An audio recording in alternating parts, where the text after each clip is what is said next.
Elmer McCurdy is one of very few people whose life after death was more interesting than life itself was for him. In life, he was a drunk and a criminal. In death, he was a pop culture icon and an actor. Well, more of a movie prop. But anyways, it's a very wild tale, so let's start from the beginning. Elmer is one of those scoundrels who, once you hear their backstory, you go, yeah, okay, that kind of makes perfect sense that he turned out that way. He was born in Washington, Maine in 1880, and his biological father was never around, so instead, Elmer was raised by his uncle and his aunt on his dad's side. Well, at the age of 10, Elmer McCurdy's uncle, who he thought was his dad, died, and then Elmer learned the truth about his parental situation. And so, at a very young age, Elmer McCurdy turned to alcohol and became quite the deviant. Around the age of 20, in the year 1900, he left to go live with his grandpa. Then his real mother and his grandfather died within a month of each other. At this point, Elmer had hit rock bottom, and he really had no family, no support network at all to speak of. So he wandered into the Kansas City area and ended up being a train robber who apparently his specialty was in using nitroglycerin, of all things. This way of living has a way of catching up with you, and in 1911, Elmer McCurdy was gunned down in a barn a la John Wilkes Booth near Bartlesville, Oklahoma. Nobody claimed to pick up his body, so what happened was the Undertaker displayed him as the bandit who wouldn't give up and charged a nickel for people to take pictures with him. This was a very common practice, taking outlaws and propping them up in store windows and on Main Street for people to gawk at. His body was displayed for 5 years, and then somebody came around claiming to be McCurdy's brother from California, and said he was going to take him to San Francisco. Except he didn't. He took him to Arkansas City, Kansas. So we have Washington, Maine, Kansas City, Missouri, and Arkansas City, Kansas.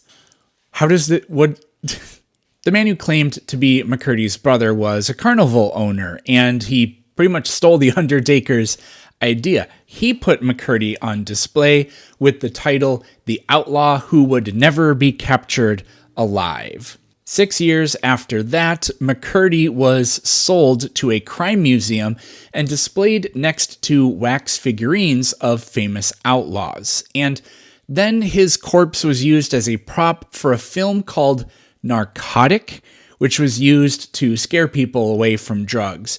Now, I couldn't find anything from that specific film, but I did find some anti-drug propaganda using Elmer McCurdy's corpse that was used for the war on drugs. And this is from decades ago, many decades ago.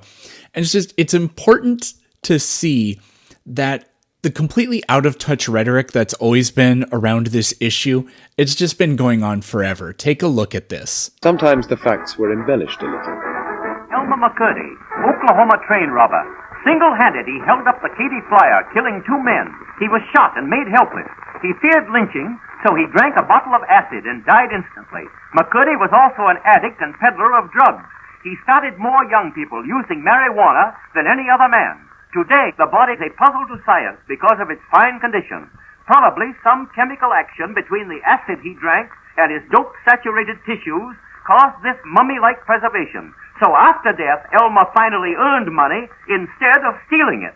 Now, content warning, that scene did contain a pretty grotesque depiction of a dead body, so if you have any children that are watching or you yourself don't want to see that kind of thing, then you should have stopped watching before I showed it. At this point, the year was 1933, and Elmer had been used as a corpse for longer than he had even been alive. While we're on the subject of using dead people for monetary gain, as props, as propaganda, we got to talk about PC culture, oddly enough. I don't know about you, but I never heard that word until I was out of college, and that was 2014.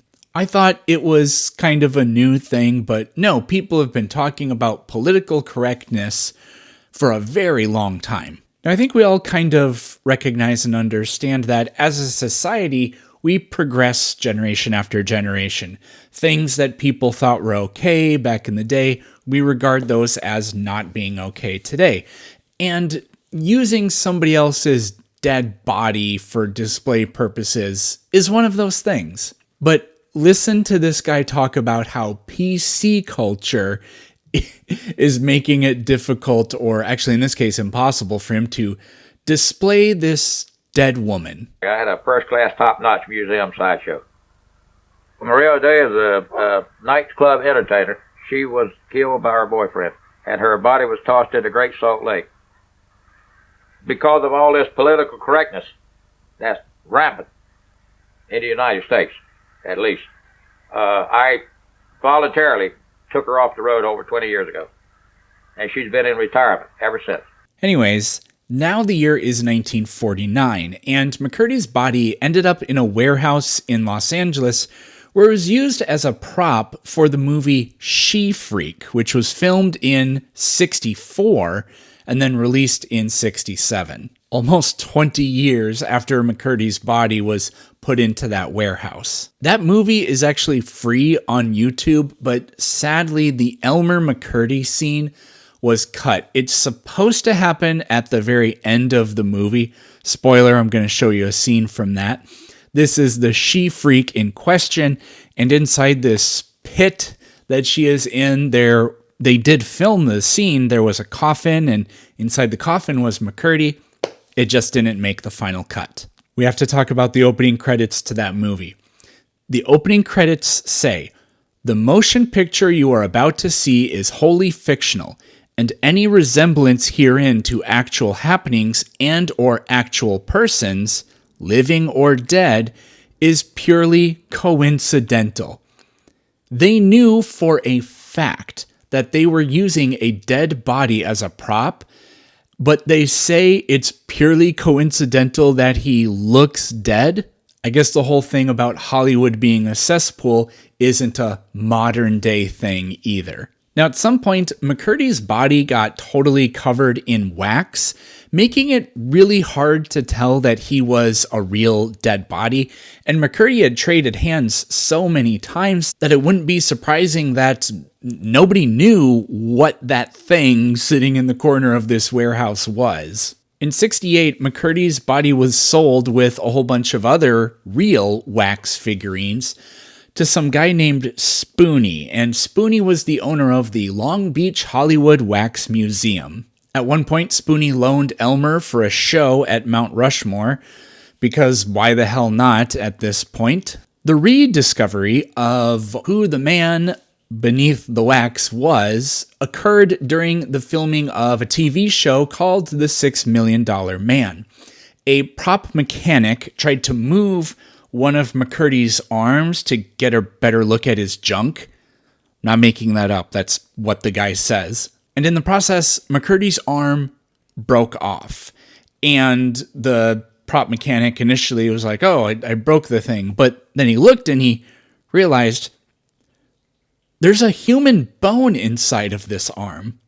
Now, I don't know if using real corpses was at this point illegal or exactly what, but they did call the police, and they worked on trying to trace what exactly was going on here. Who is this? Where did it come from? It's kind of a miracle that they were able to figure anything out at all. Apparently, there was a ticket that linked Elmer McCurdy to one of his previous owners inside McCurdy's mouth. Somebody had inserted it in there, maybe kind of as a joke. But again, that ticket was related to some sideshow attraction somewhere where McCurdy had previously been owned, back when the track record of, yep, well, I know what this is, was still established. It was now 1976. McCurdy had been used by other people as a dead body for 65 years. Elmer was finally shipped back to Oklahoma, the place of his death, and he was buried in a town called Guthrie in 1977, to quite a surprising amount of fanfare, I may add. McCurdy originally never even had a funeral. Nobody even showed up to claim his body. In a way, it seems a little bit touching that when he was finally laid to rest, that there was this fanfare and attention given to McCurdy. Now, there's an hour-long documentary about Elmer McCurdy that you can watch on YouTube. It goes into way more detail if you're interested. It's where I found most of the clips and pictures that I used here in this video. Link for that will be in the subscription. Thank you for watching this video. If you enjoyed it and you're not a subscriber, please do that.